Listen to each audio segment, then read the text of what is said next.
Hello everyone, let's start. आज discuss करते हैं मोनोलिथिकल प्रोग्रामिंग वर्सेस फंक्शनल प्रोग्रामिंग, दोनों में डिफरेंस क्या है। ठीक है।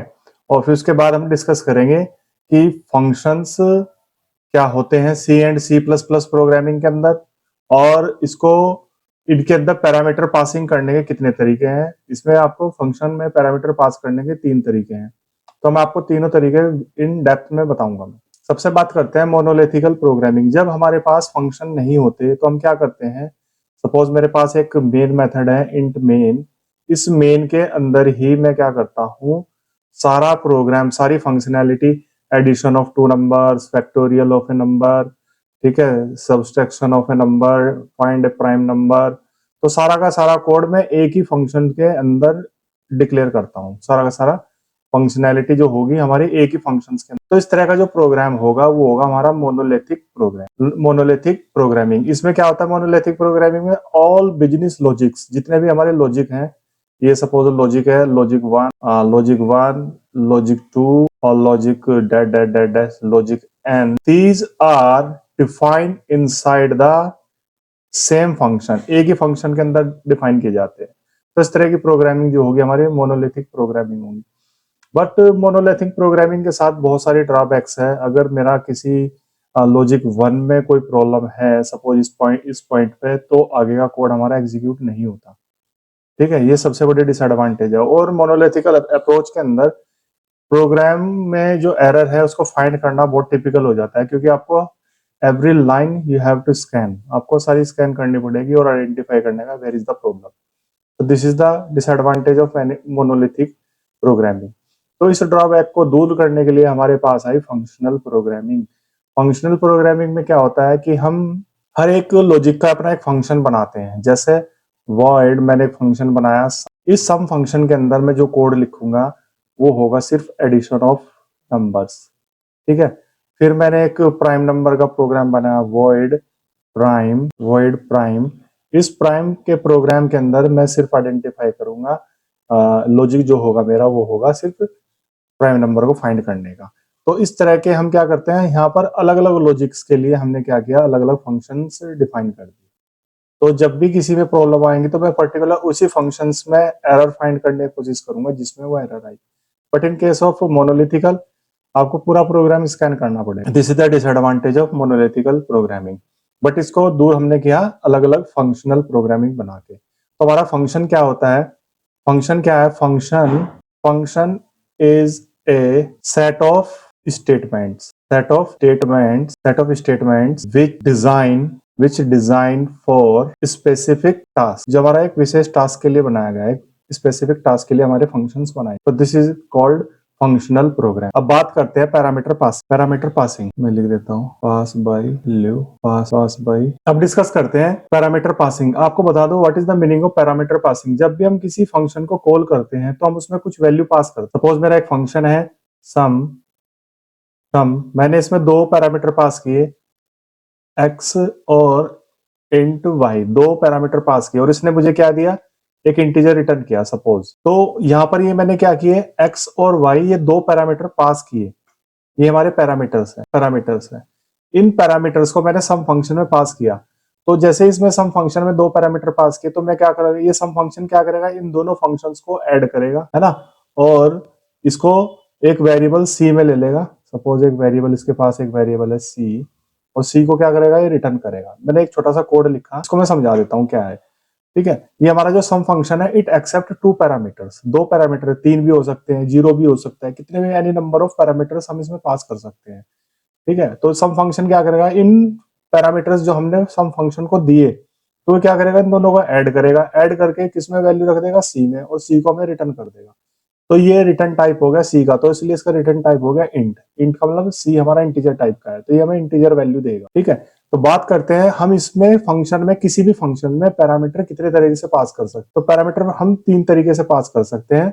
कौन कौन से, call by, pass by value, pass by address और पास बाई रेफरेंस। तो ये हमारे पास तीन मैकेनिज्म है किसी भी फंक्शन के अंदर पैरामीटर पास करने। तो इसको वन बाई वन देखते हैं, pass by value, pass by address और पास बाई रेफरेंस। सबसे पहले देखते हैं पास बाई वैल्यू। सपोज आपने एक फंक्शन बनाया इंट सम, इस सम फंक्शन के अंदर मैंने दो पैरामीटर पास, सपोज एक्स और वाई, ठीक है। और इसके अंदर हमने क्या किया, एक वेरिएबल ले लिया सपोज जेड, और यहाँ पर हमने क्या किया, जेड में रख दिया एक्स प्लस वाई, इन दोनों का सम, और जेड को मैंने क्या कर दिया, रिटर्न कर दिया, ठीक है। ये हमारा एक फंक्शन है। अब एक फंक्शन हो रहा है हमारा, सपोज वॉइड मेन, इसके अंदर सपोज कुछ वेरिएबल्स हैं इंट में ए बी और सी। सपोज ए की जो वैल्यू है सपोज 10 है, बी की वैल्यू सपोज 20 है। तो हमने क्या किया, ये ए और बी की वैल्यू हमने किस में पास कर दी, अगर हमने सम में पास कर दिया ए एंड बी, ठीक है, और ए और बी की जो वैल्यू है हमने किस में पास कर दी, सम में, और ये सम फंक्शन हमें एक वैल्यू रिटर्न करेगा। देखो ऊपर वाली स्टेटमेंट में क्या रिटर्न करेगा, जेड। तो जेड से हमें जो वैल्यू मिलेगी हमने रिसीव कर ली, ठीक है। और मैं यहाँ प्रिंट करा दूंगा, सपोज प्रिंट है %d क्या सी। अगर सी प्लस प्लस की बात करूँ तो आप यहाँ लिखोगे सी आउट, प्रिंट एफ की जगह क्या लिखोगे, सी आउट। ये मेरा एक फंक्शन, दो फंक्शन हो गए, सम फंक्शन और मेन फंक्शन।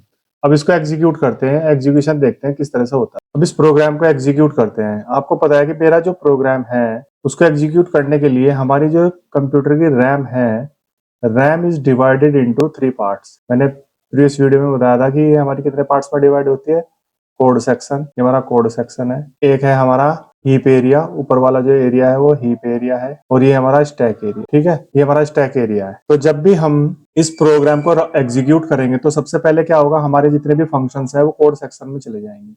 कोड सेक्शन में आ जाएगा आपका मेन का कोड, और फिर आ जाएगा सम का कोड, सम फंक्शन, जितने भी फंक्शंस होते हैं वो सारे फंक्शंस हमारे कोड सेक्शन में आ जाएगा। यहाँ से हमारा प्रोग्राम स्टार्ट होता है। तो जब भी आप रन करते हो तो क्या होगा, सबसे पहले सम फंक्शन और मेन फंक्शन हमारे रैम के अंदर ही, हमारी पूरी रैम है एक रैम मेमोरी में लोड हो जाएंगे मेन, और उसके बाद हमारा जो कंपाइलर है वो आइडेंटिफाई करेगा सम में आपके मेन फंक्शन, वो आइडेंटिफाई करेगा मेन फंक्शन को कोड सेक्शन में, यस दिस इज अवेलेबल। तो जैसे ही अवेलेबल हुआ इसको उठाएगा और स्टैक में पुट कर, ये मेन फंक्शन कहाँ जाएगा, मेन फंक्शन हमारा स्टैक में आ जाएगा, ठीक है। इसको बोलते हैं एक्टिवेशन रिकॉर्ड। क्या बोलते हैं इसको, एक्टिवेशन रिकॉर्ड बन जाएगा। ये एक्टिवेशन रिकॉर्ड बन गया। जैसे ही हमारा ये बना, उसके बाद क्या होगा, ये जितने भी मेन के अंदर वेरिएबल्स थे, ए, कलर चेंज कर लेते हैं, हमारा जो वेरिएबल है ए, ये मेमोरी में स्पेस बन जाएगा इसके लिए।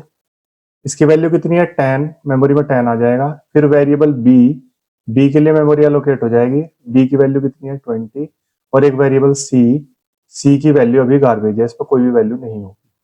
तो जैसे मेन फंक्शन कॉल होता है तो मेन फंक्शन कॉल होकर उसका एक्टिवेशन रिकॉर्ड स्टैक में बनेगा, और जितने भी वेरिएबल्स होंगे ए बी सी, इनके लिए मेमोरी रिजर्व हो जाएगी स्टैक के अंदर, ठीक है, और इनकी जो एक्चुअल वैल्यू है वो उसमें असाइन हो जाएगी अगर है तो।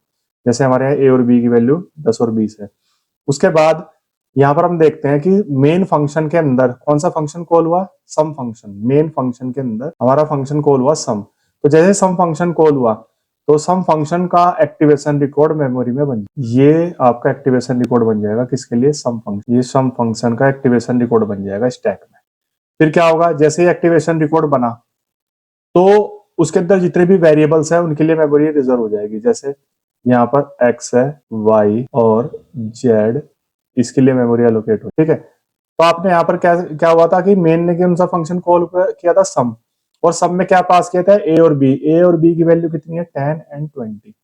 फिर 10 एंड 20 ये चला जाएगा आपके एक्स के अंदर, और 20 चला जाएगा वाई के अंदर। जैसे यहाँ से कॉल हुआ, कॉल होते ही ए और बी की वैल्यू इसके अंदर चली जाएगी, एक कॉपी चली जाएगी, वैल्यू ए और बी की वैल्यू किस में चली जाएगी, एक्स और वाई में। तो एक्स की वैल्यू जो अब होगी वो होगी 10, ए से रिसीव हुई, और वाई की वैल्यू कितनी होगी 20, जो कहां से रिसीव हुई, 20 है यहाँ से जब फंक्शन कॉल हुआ। और हमने एक वेरिएबल ले रखा है जेड, ये जेड के लिए मेमोरी एलोकेट होगी। तो एक्स प्लस वाई, एक्स की वैल्यू कितनी है हमारी 10 एंड 20, इन दोनों को जोड़ा तो इसकी वैल्यू होगी 30। जैसे 30 हमने किसको असाइन कर दी, जेड को, जेड की वैल्यू होगी 30। और हमने अब क्या कर दिया, जेड को रिटर्न कर दिया। रिटर्न किसको करते हैं, जिसने कॉल किया था। तो सम फंक्शन को किसने कॉल किया था, मेन फंक्शन ने। तो मेन फंक्शन को क्या वैल्यू दे देगा, ये 30। किस में हमने रिसीव कर ली, मेन ने किस में रिसीव किया, 30 सी में। तो सी की वैल्यू हमारी 30 रिसीव हो जाएगी, 30। तो अब मैं अगर सी को प्रिंट कराऊं तो सी की वैल्यू हमारी 30 हो जाएगी, या सी प्लस प्लस में 30 इस तरह से प्रिंट हो जाएगी। तो उसको बोलते हैं कॉल बाय वैल्यू, यानी कि मेन फंक्शन ने सम फंक्शन को कॉल किया बाय वैल्यू, ये हमने वैल्यू पास की। जब ये फंक्शन कंप्लीट, इसका एग्जीक्यूशन कंप्लीट हो जाता है तो इसका एक्टिवेशन रिकॉर्ड अब मेमोरी से डिलीट हो जाएगा, ये मेमोरी में नहीं रहेगा सम का। इसी तरह से मेन फंक्शन का भी एग्जीक्यूशन कंप्लीट हो गया क्योंकि उसने सी प्रिंट कर दिया, तो एक्टिवेशन रिकॉर्ड भी ऑटोमेटिकली डिलीट हो जाएगा। तो अब अगर आप यहाँ पर ऑब्जर्व करो, हमारे जो एक्स वाई और जेड और A B C X Y Z ये हमारे लोकल वेरिएबल्स थे। ये लोकल वेरिएबल्स किसके थे? ये लोकल वेरिएबल्स थे मेन फंक्शन के, ठीक है। और एक्स वाई जेड जो लोकल वेरिएबल थे ये थे, तो ये ऑटोमेटिकली डिलीट हो जाते हैं। लोकल वेरिएबल्स ऑटोमेटिकली डिलीट हो जाते हैं जब कोई भी फंक्शन का एग्जीक्यूशन कंप्लीट होता है, तो उसका एक्टिवेशन रिकॉर्ड स्टैक से डिलीट हो जाता है। तो स्टैक से जैसे डिलीट हुआ तो सारे ऑटोमेटिकली डिलीट हो गए। तो लोकल वेरिएबल को हम ऑटोमेटिक वेरिएबल भी बोलते हैं, ठीक है। इस तरह से हमारा ये ऑटोमेटिक डिलीट हो जाएगा। तो this is the process how to pass call by value, how to pass values to a function. A function को कैसे वैल्यू